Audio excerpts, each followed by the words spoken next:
오늘은 고린도후서 7장 2절부터 7절 말씀을 본문으로 첨단의 시대 그러나 우리는 또다시 공감을 말한다 이런 제목으로 하나님의 말씀을 잠시 나누고자 합니다.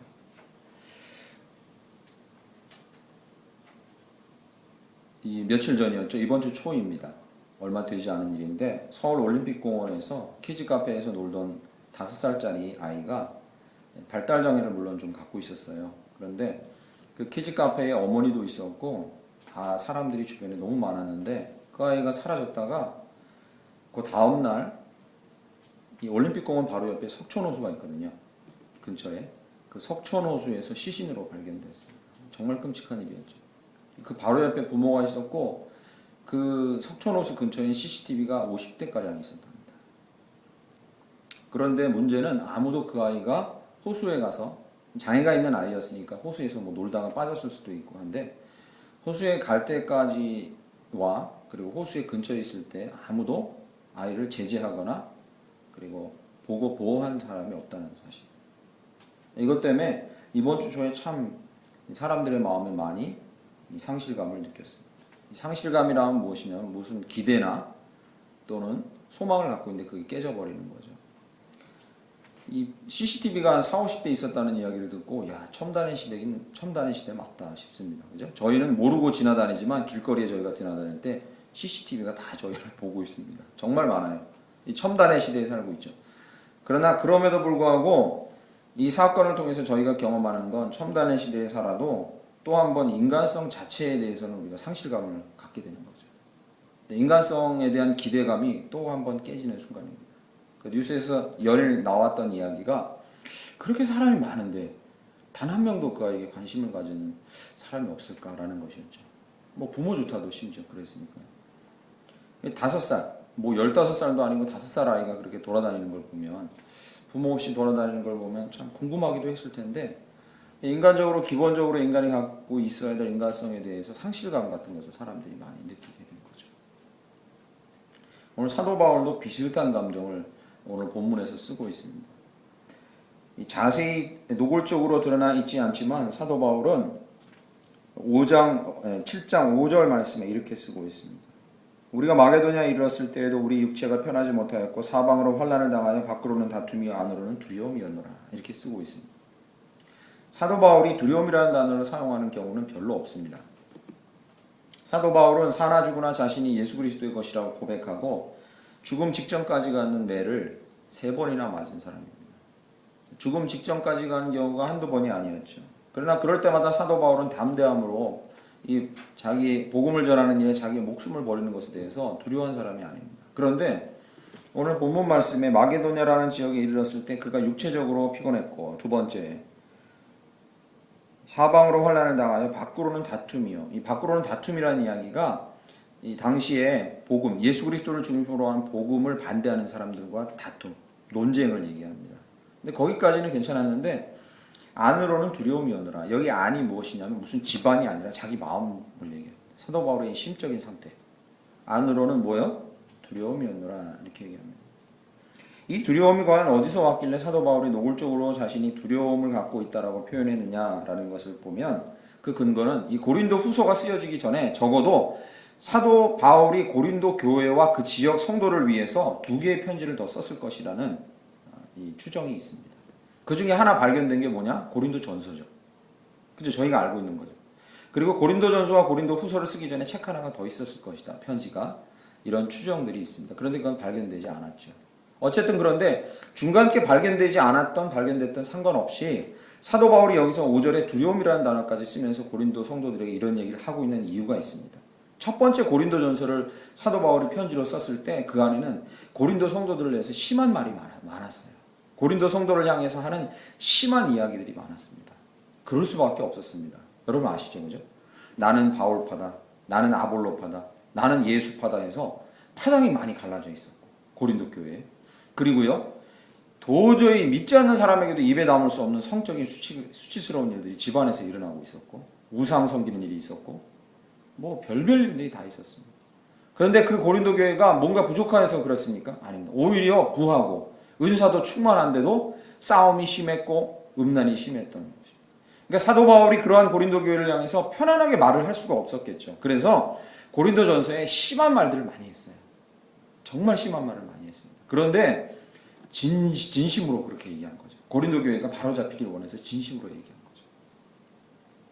얘기를 하고 나니까 저희가 읽지 않았는데 8절 잠깐 가보실까요? 8절. 그러므로 내가 편지로 너희를 근심하게 한 것을 후회하였으나. 써있죠? 고린도전서 편지를 쓰고 나니까 너무 심한 말을 했다 싶어서 사도 바울이 마음이 걸리는 거예요. 계속 마음이 걸리는 거예요. 강하게 권면하고 야단쳤는데 그것이 진심이었는데 혹시 고린도 성도들이 이 나의 진심을 받아주지 않고 긍정적인 태도를 보이지 않고 나에게 반하여 나를 욕하고 나를 거부하고 이제 복음까지도 거절하면 어쩌나라는, 즉 자신이 받아들여지지 않으면 어쩌나, 고린도 성도들이 자기를 배척하고 복음도 배척해버리면 어쩌나라는 마음 때문에 상실감을 가지면 어쩔까 하는 두려움을 갖고 있었어요. 그 사람들을 잃어버리면 어떻게 할까? 그 사람들과 관계가 끊어지면 어떻게 할까라는 이 상실감에 대한 두려움이에요. 이게 다른 두려움이 아닙니다. 다른 종류의 두려움이 아니에요. 그 사람과 내 관계가 끊어지면 어쩔까? 그 사람들이 복음에서 벗어나면 어쩔까라는 상실감에 대한 두려움이었어요. 이런 말을 사도 바울이 이렇게 노골적으로 쓰는 경우가 많지는 않습니다.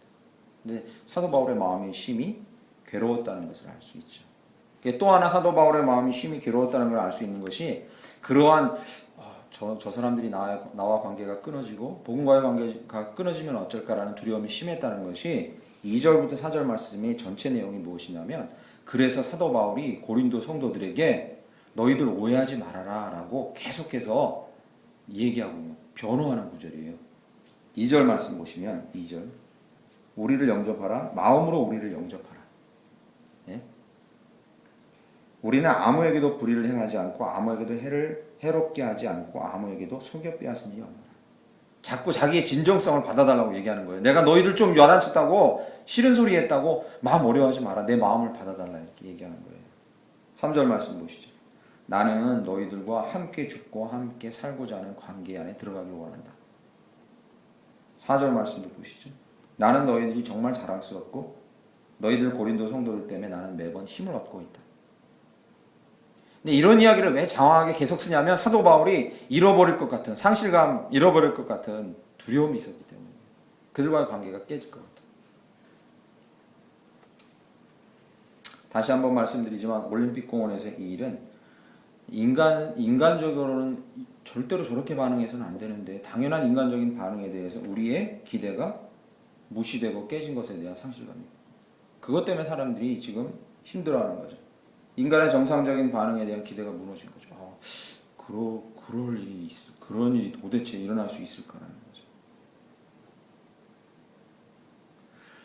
긴 말로 표현하지 않고 이러한 현상을 다른 말로 표현하면, 저는 오늘 제목에 나온 대로 한마디로 이러한 현상들을 다 표현하면 공감력이 부족한, 공감력이 너무 빈약한 시대에 우리가 살고 있다고. 과학은 첨단이고 기술은 첨단인데 공감의 능력은 전혀 떨어지는 시대에 살고 있는 거죠. 기술과 과학과 문화는 정말 첨단을 달리고 있다는데 공감하는 능력은 정말로 없는 시대에 살고 있는 거죠. 비극이죠. 요즘 젊은 사람들 말로, 다른 말로 표현하면 이렇습니다. 우리 어른들은 공감하는 능력이 없고 공감의 마음이 없군요. 요즘 젊은 사람이 이런다. 영혼이 없어. 이게 똑같은 말입니다. 이 똑같은 말이에요. 유행하죠 요즘에. 나 어때? 예뻐. 영혼이 없는 얘기. 그런 용예를 하나 말씀드린 겁니다. 영혼이 없는 거죠. 공감하지 않는 거죠. 진정성을 받아들이지 않는 거죠. 인간성에 대한 기대를 할 수 없는 거죠. 사도 바울은 고린도 성도들에게 그러한 이 상태가 될까봐, 자기의 마음이 그렇게 받아들여지지 않을까봐 그렇게 염려하고 있습니다. 그런데 이 공감의 능력이 떨어지고 공감하지 않으려는 이 시대의 현상은 비단 개인 한 명 한 명의 문제가 아닙니다. 이건 국가적인 일을 진행할 때나 열방, 전 세계적인 일을 진행할 때도 마찬가지입니다. 이게 공감이라는 문제는 가벼운 문제가 아니고 간단한 문제가 아닙니다. 저출산 문제로 지금 되게 심각한데 우리나라 지금 1점 몇, 간신히 1.2, 1 이렇게 들어갑니다. 평균 출산율이. 그런데 일본도 비슷합니다. 10년 전까지만 해도 일본도 비슷했어요. 우리나라랑 별 다를 게 없었습니다. 그리고 일본과 우리나라 둘 다 이 저출산의 이유가 똑같았어요.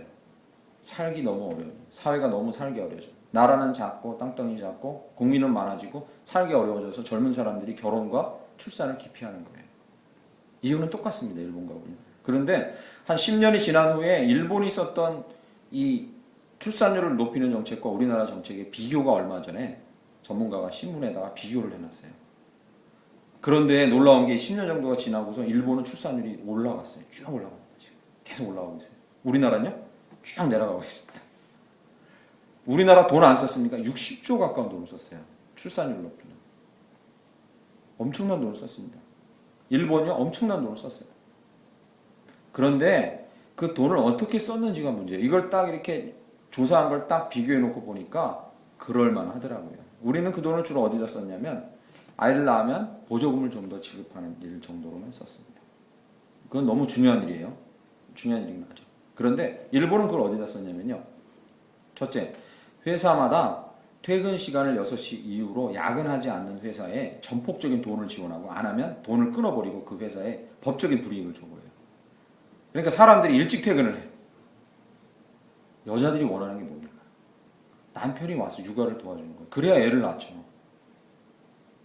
그렇잖아요. 그게 첫 번째 일본이 쓴 정책이에요.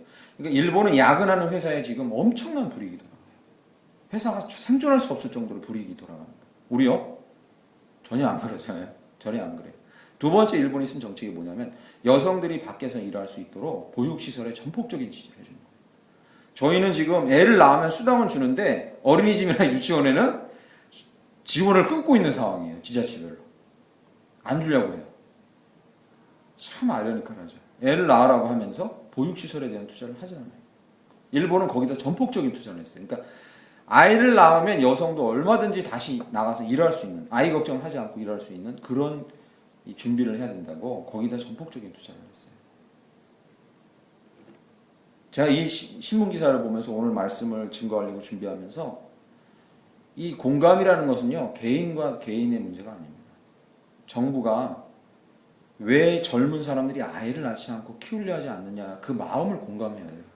어디서부터 이 문제를 풀어줘야 되는지는 그들을 공감해야 돼요. 그 세대들이 갖고 있는 그 인식과 자라온 배경들을 공감해줘야 돼요. 그래서 정책을 내놔야 사람들이 결혼을 하고 아이를 낳죠.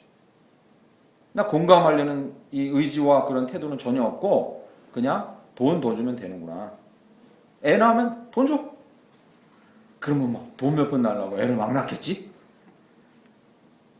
젊은 세대를 공감하거나 그 사람들이 왜 애를 낳지 않는지에 대한 깊은 공감 없이 그냥 정책을 시행해 봐야 아무런 소용이 없다는 것을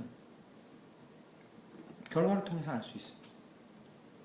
공감은 개인 대 개인으로 서로 간의 불편함이나 관계의 끊어짐을 야기하는 것뿐만 아니라 나라 전체와 그리고 이 국가적인 상황도 운명을 좌우할 수도 있는 중요한 문제라는 거죠. 바울은 살아납니다. 바울이요 여기요 내가 다른 자들과 다툼과 내 안의 두려움 때문에 정말 힘들다라고 얘기하다가 오늘 본문 말씀 6절 보시죠. 그러나 낙심한 자들을 위로하시는 하나님이 디도가 오므로 우리를 위로하셨으니 할렐루야. 다윗은 그 상실감 두려움에서 살아납니다. 회복됩니다. 그런데 그 회복되는 원인의 정답은 6절에 나와 있어요. 누구요? 위로하시는 하나님 때문에. 정답이 이미 나와 있죠. 그는 살아나요. 절망에서 살아나요. 두려움에서 살아나요. 왜요? 위로하시는 하나님 때문에. 그런데 그건 정답이에요. 맞습니다. 하나님은 위로하시는 하나님이에요. 고린도후서 1장 1절부터 계속 위로의 하나님이 계속 반복적으로 나와요. 이건 정답이에요. 그러나 하나님이 사도 바울을 어떻게 위로하셨냐라는 거죠. 구체적으로 어떻게 그를 위로하셨냐. 6절에요. 디도를 그에게 보내셨다는 거죠. 디도를 그에게 보내세요. 디도를 그에게 보내시고 7절에 디도를 보내셔서 뭘 하셨어요? 그가 온 것뿐 아니요 오직 그가 너희에게서 받은 그 위로로 위로하고 그 다음 중요합니다. 그 다음이 7절 중간 너희의 사모함과 애통함과 나를 위하여 열심히 있는 것을 우리에게 보고함으로 나를 더욱 기쁘게 하였느니라. 이게 무슨 말이냐면요. 너희가 내 첫 번째 편지를 받고 절망하고 있는 줄 알았더니 나를 사모하게 됐대. 사도 바울을 사모하는 마음이 생겼대. 우리를 정말 생각해 주는구나. 사도 바울을 향해 사모하는 마음이 생겼대요. 그리고요, 애통함이 생겼대요.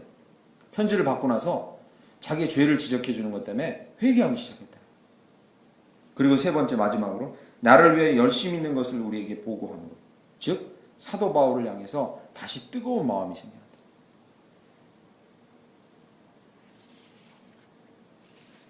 사도 바울이 왜 두려우면서 회복되었습니까? 그들이 나의 마음을 받아줬다는 거죠. 그의 나의 진정성, 나의 마음의 진정성을 그대로 인정하고 나를 사모하기까지 하고 나에 대한 열심이 더 커졌다는 거죠. 공감이라는 거죠. 사도 바울이 우리를 싫어하는구나.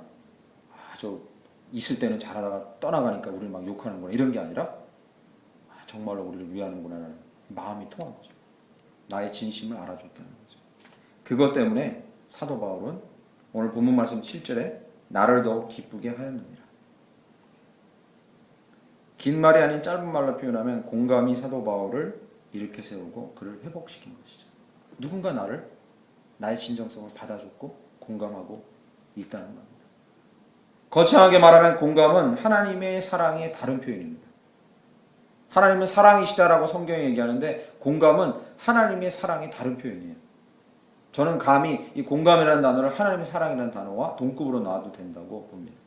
하나님이 죄 지은 인간을 향해 인내하시고 참으시고 오랫동안 그를 바라보신 것, 그의 마음을 공감하시려고 하는 그의 하나님의 성품에서부터 나온 거죠.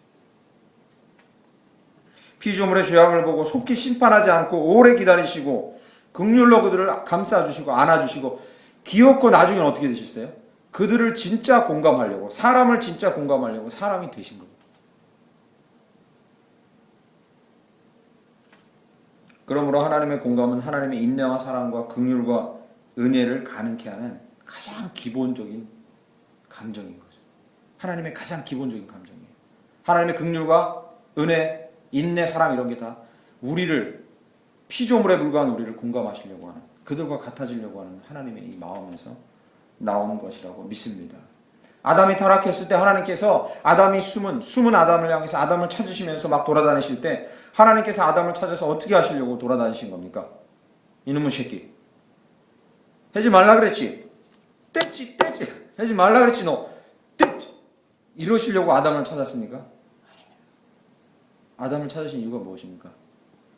저는 그 다음에 아담이 만약에 바르게만 반응했다면, 하나님에게 바르게만 반응했다면 하나님 이 말을 꼭 하셨을 거라고 저는 믿어요. 아담아 왜 그렇게 했니? 라고. 아담아 너 왜 그렇게 했냐? 내가 제시한 이 길을 선택하면 영생이라고 내가 얘기했는데 왜 그렇게 했니? 라고 공감하시려고 애를 쓰셨을 것 같아요. 그의 연약함을. 그리고 더 나아가서는 자백할 기회를 주셨을 것 같아요.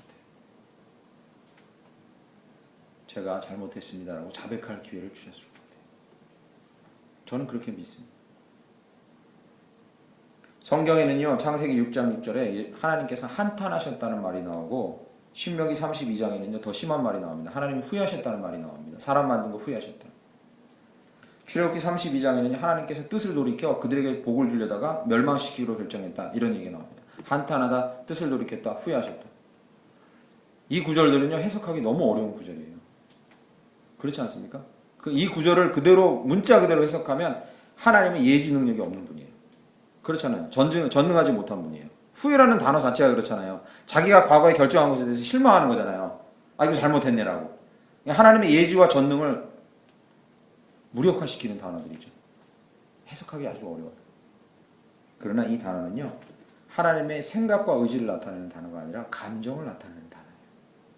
하나님의 감정을 나타내는 단어예요. 이 단어들은 하나님께서 예지 능력이 부족하고 다스릴 능력이 부족해서 에이씨 나 너희들은 못하겠다, 못해 먹겠다라고 의지적으로 말씀하시는 단어들이 아니라, 이 단어들은 피조물과 함께 웃고 울기를 원하고, 그리고 인간의 실패를 꼭 자신의 것인 양 공감하기를 원하는 하나님의 마음인 거예요. 인간의 실패를 바라보면서 너무 슬퍼서 그 인간의 실패, 그 고통스러운 그 인간의 잘못들을 공감하시는 하나님의 마음이 담겨 있는 거예요. 생각과 의지에 관련된 단어들이 아니에요. 만약에 그렇다면 이 성경은 잘못된 거예요. 상충해요. 어떻게든지 피조물, 실패한 피조물과 함께 마음을 같이 하려는, 그들을 이해하고 납득하고 받아들여 주려는 공감의 마음이 그 안에 담겨 있는 거예요.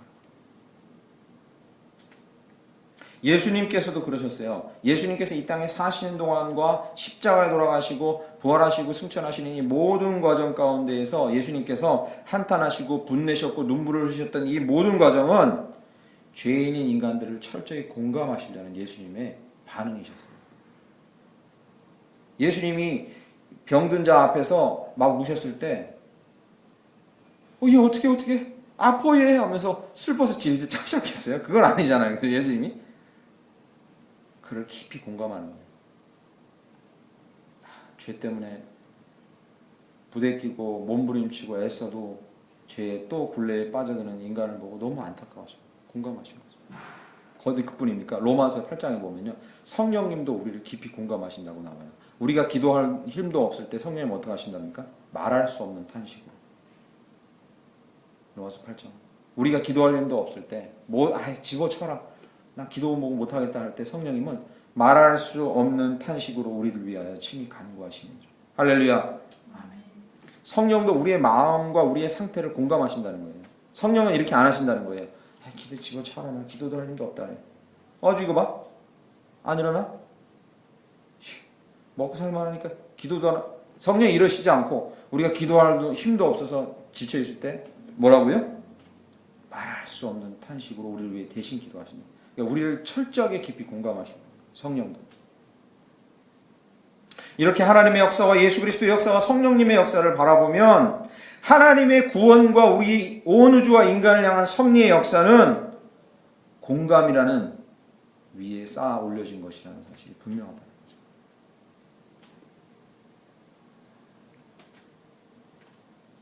하나님의 예수 그리스도의 그리고 성령님의 저와 여러분을 공감하시고 깊이 끌어안으시려는 이 마음을 받아들이시길 간절히 축원합니다. 그러면 사도 바울처럼 여러분도 두려움이나 또는 상실감으로부터 일어서게 될 줄 믿습니다. 힘을 얻게 될 줄 믿습니다. 그리고 더불어요, 사도 바울은요, 이 위로로, 이 공감받고 위로받은 것으로 다른 이들을 자꾸 위로하려고 애를 썼어요.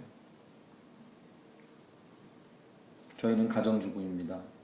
저희는 작은 교회 개척교회 목사입니다. 저는 그냥 매일 생활이 똑같은 학생입니다. 신문에 나오거나 기독교 뉴스나 TV에 나오거나 방송에 나오는 데 보면 위대한 일을, 대단한 일을 많이 한 기독교인들을 보면 내가 너무 초라하게 느껴집니다. 저희는 그럴 수 있어요. 일평생 그냥 주부로만 살다가 하나님 곁으로 가시는 분도 있거든요. 그리고 큰 교회, 정말 몇만 명이 모이지 않는 교회도 있거든요. 내가 지금 뭘 하고 싶어도 학생으로서 난 돈도 없고 지금 맨날 생활이 똑같은 쳇바퀴 도는 생활이거든요. 그런 마음 가질 수 있어요. 그런데 저는 믿습니다. 복음 증거와 전도로 세상을 바꾼 사도 바울처럼 이렇게 놀라운 사역에 쓰임받는 것도 중요하지만 우리는 충분히 누군가를 예수 그리스도의 마음으로, 하나님의 마음으로, 성령님의 마음으로 공감하기만 해도 세상을 바꾸고 사람을 바꾸는 일에 쓰임받게 될 줄 믿습니다. 오늘 이 본문처럼요. 누군가를 공감해 주기만 해도, 하나님, 예수님, 성령님이 우리를 그렇게 공감해 주셨던 것처럼 우리가 누군가를 공감해 주기만 하는 것으로도 우리는 사람을 바꿀 수 있고, 사람을 세울 수 있고, 사람을 변화시킬 수 있고, 사람을 주의 사람으로 이끌 수 있다는 거죠. 다른 말로요, 놀라운 일을 우리도 할 수 있다는 거죠. 믿으십니까? 아멘. 성경이 그렇게 지금 쓰고 있잖아요. 이 사도 바울이 일어난 이 역사는 놀라운 일이 일어나서 상실감과 두려움에서 회복된 게 아니에요. 디도가 와서 고린도 성도들이 너를 공감하고 있다, 그 얘기를 듣고 일어선 거예요. 저는 지난번 부목사로 사역하던 교회에서 이 놀라운 진리가 정말 진리다라는 사실을 깊이 경험하는 사건이 있어요. 이 청년부 사역을 감당하고 있는데 어느 주일인가 여자아이 하나가 저희 교회에 새로 등록을 했는데 20대 중반을 훌쩍 넘긴 여자아이인데 딱 봐도 좀 나이가 들어 보여요. 초반 나이는 아닌 것 같아요. 근데 살이 하나도 없어요. 몸에 빼짝 말라가지고 근심이 가득해 보여요. 근데 물론 의지는 되게 투철해 보여요. 뭔가를 하려는. 그런데 이제 상담을 하자 해서 예배를 마치고, 청년부 예배를 마치고 제 교육자실에 가서 상담을 하는데 공황장애를 앓고 있던 자매인 거예요. 이 공황장애가 여러 가지가 있는데 이 자매가 앓던 공황장애는 밥을 먹으면 이 목에서 가시가 튀어나와서 목이 잘라지는 그런 고통을 느끼는 거예요. 실제가 아니죠. 심리적인 거죠. 정서적인 거죠. 밥을 못 넘겨요. 그래서 벌써 2년째 밥을 한 톨 정도, 두 톨 정도 조금씩 씹어서 넘기는 거예요. 정상적인 생활이 불가능하죠. 공황장애는 종류가 여러 가지예요. 갇힌 공간에 못 있는 공황장애, 말을 더듬는 공황장애, 반복하는 것, 밥을 못 먹는 것, 몸에 열이 나는 것. 그래서 공황장애는 갱년기랑 이렇게 혼동되기도 해요. 몸에 갑자기 막 열이 많이 나는 거. 가위 늘려 죽을 것 같은 것도 일종의 공황장애예요. 그런데 그 자매는 밥을 못 먹는 공황장애. 버스도 물론 잘 못 타요. 몸에 힘이 하나도 없죠. 대학을 졸업하고 뭔가를 해보려고 몸부림치다가 다 포기하고 이제 그렇게 지내고 있는 거였어요. 근데 이 자매가 너무 이렇게 간절한 마음으로 저한테 저는 이 낫고 싶다. 이게 낫고 싶다 이런 얘기를 해요. 그래서 제가 뭐 전력을 들어보니까 치료를 너무 많이 했는데도 병원에 가서 차도가 없어요. 그래서 제가 해줄 수 있는 건 없고 하나 약속할 수 있는데 매주 자매를 만나줄 수 있다. 매주 만나자. 다른 곳에서 만나면 아무리 목사라도 젊은 목사랑 자매가 두려워서 만나면 그러니까 교회 예배 드리기 전에 청년부 예배 드리기 전에 30분 전에 와서 내 사무실로 와서 한 주 동안 있었던 이야기를 나누고 묵상한 거 나누고 즐거웠던 일 슬펐던 일 나누고 그리고 기도하고 예배에 들어가자. 그게 한 6개월을 그렇게 했어요. 처음엔 그게 좀 힘들더라고요. 계속 예배 전에 설교를 준비해야 되는데 자매가 와서 별로 뭐 중요한 얘기도 아니에요. 오늘은 밥 2톨 먹었어요. 뭐 버스 타고 2정거장 더 갔어요. 뭐 이런 얘기예요. 왜냐하면 그 자매도 생활권이 없으니까. 갇혀 지내니까. 그게 6개월을 이렇게 지나가는데 6개월을 지날 때쯤에서 밥을 먹기 시작하네, 이 자매가. 그냥 한 숟갈씩 뚝 떠서 밥을 반 공기를 먹기 시작. 그리고 제가 이제 그 교회를 사임하고 나올 때쯤에 그 자매는 의료 전문 대학원, 자기와 같이 힘든 병이 걸려서 힘든 사람들을 도우려고 의사가 되려는 꿈으로 또는 약사나 어쨌든 병원 관계 업무를 하려는 꿈을 안고 의료 전문 대학원 진학을 위해서 준비하는 것까지를 제가 보고 그 사역지를 떠나왔어요. 그 중간에 한 사역지를 떠나와서 5년 정도 지난 후에 4, 5년 지난 후에 편지가 이메일로 왔는데 열심히 잘 생활하고 있고 그리고 꿈을 쳐서 이뤄가고 있다. 이렇게 편지가 왔었어요. 그런데 제가 이 상황을 돌아보면서 주변에서 기적이라 했어요. 그 자매 본인도 기적이라고 느꼈으니까. 그런데 제가 그 자매와 함께 한 일은 딱 하나예요. 공감하는 거죠. 와서 이야기하는 걸 들어주고 마음을 다해 공감하는 거예요. 야, 그러네요. 이렇게. 야, 정말로 그런 일이 있었군요. 기뻤겠습니다. 슬펐겠습니다. 하나님은 기뻐하셨겠네요. 너무 기뻐하셨겠어요. 자매가 좀 실망했어도 하나님 너무 기뻐하셨겠네요. 뭐 이런 공감이 다였어요. 다른 걸 한 게 없습니다. 다른 게 한 게 없어요. 그래서 그 자매와 제가 이름 붙이기를 둘이서 이름을 붙였어요. 이것은 이 기적입니다. 무슨 기적이냐면 공감의 기적. 그때 그 이름을 붙였어요. 관계의 기적이고 사람 간의 관계의 기적이고 공감의 기적.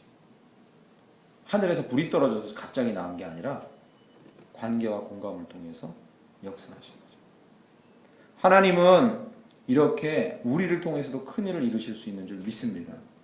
우리가 아무리 큰 사역을 감당할 만한 위치와 자리에 있지 않아도 우리는 한 가지 사역을 통해서 한 가지 일을 통해서 그것도 아주 돈도 많이 들지 않고 아주 고난이도의 이 뭔가를 필요로 하지 않는 일을 통해서도 사람과 세상을 변화시킬 수 있는 일을 충분히 할 수 있어요. 공감을 통해서. 공감은 그러나 기억하십시오. 마음만으로는 안 됩니다. 물론 공감을 하려면 예수님에게 예수 그리스도의 눈과 마음으로 내 주변 사람들을 보게 해달라고 기도하는 것 너무 중요합니다. 그러나 공감에는 노력이 뒤따릅니다. 어떤 노력입니까? 출근하다가 이상하게 나랑 출근해서 내 옆에 같이 일하는 사람이 힘들어 보여요. 그러면 그 마음이 들었을 때 그에게 커피 한 잔을 갖다 주는 노력이 필요해요. 이 공감에는 손과 발이 따라가야 돼요. 학교를 가다가 이 버스 안에서 뉴스에서 시리아의 어떤 나라에서 이 난민이 나오다가 물에 빠져 죽었다는 꼬마아이가 죽었다는 뉴스를 들으면 그 마음 가운데 그 국가를 놓고 공감하고 그리고 그것으로 기도하려면 우리는 신문을 펴서 그 내용을 자세히 읽으면서 그것을 마음에 담아야 돼. 그렇지 않습니까? 우리가 또 외국에 나가서 다른 땅을 밟기도 하면서 그 땅을 봐야 돼.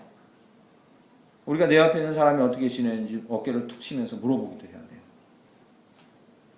무엇을 말씀드리냐면 공감은 분명 마음의 상태지만 그러나 그 공감을 위해 사람을 변화시키려면 우리는 읽고 검색하고 보고 밟고 듣고 그들이 커피 한 잔을 건네요. 그러면서 우리의 마음의 공감이 점점 눈덩이처럼 커지는 거죠. 그리고 거기서 예수 그리스도의 사역이 나오는 거죠. 능력이 나오는 거죠. 첨단의 시대라고 하지만 지금 이 시대는 서로가 서로를 소외시키고 소외당하는 시대예요. 철저히 그래요. 정말 철저히 소외시키고 소외당합니다. 첨단의 시대라고 하지만 사람의 진심과 진정성이 서로에게 닿기가 힘든 시대예요. 정말 그렇습니다. 제가 2주 전에 제 대학 동기들을 20년 만에 만났는데 한 회사에 20년을 근무하는데도 바로 옆에 같은 부서에 근무하는 사람과 아직도 생경하대요. 생경하다는 단어는 좀 어려운 단어죠. 낯설대요. 20년을 근무했는데 낯설대요. 그 얘기를 하면서 자기도 신기해요. 신기하지 성주야. 20년 같이 근무했는데 낯설어. 왜겠습니까? 진심으로는 뭔가 같이 해본 게 없는 거예요. 진정성 있게. 그냥 일만 같이 하는 거예요. 낯설대요. 너무 낯설대요. 인간성에 대한 기대와 무너짐으로 상실감이 깊어진 시대를 저희는 살고 있습니다. 지금. 오히려 이때가 우리에겐 정말로 믿는 자들에게 좋은 기회입니다. 이런 시대에 하나님의 나라가 이 땅 곳곳에 임하게 하는 가장 능력 있는 도구는 저는 분명히 믿습니다. 공감이라고 믿습니다. 할렐루야. 아멘. 쉽지 않겠지만 세상을 공감하려는 주님의 마음으로 세상을 바라보시고 그들을 품으실 때 하나님께서 우리에게 치유자와 예언자와 지도자와 변혁가가 되게 하실 줄 믿습니다. 놀랍고 큰 일을 해서만 이렇게 되는 게 아니에요. 치유도 공감으로부터 나오고 예언도 공감으로부터 나오고 변혁도 공감으로부터 나옵니다. 사람을 살리는 것도 공감으로부터 나옵니다. 그러한 삶을 사시길 간절히 축원합니다.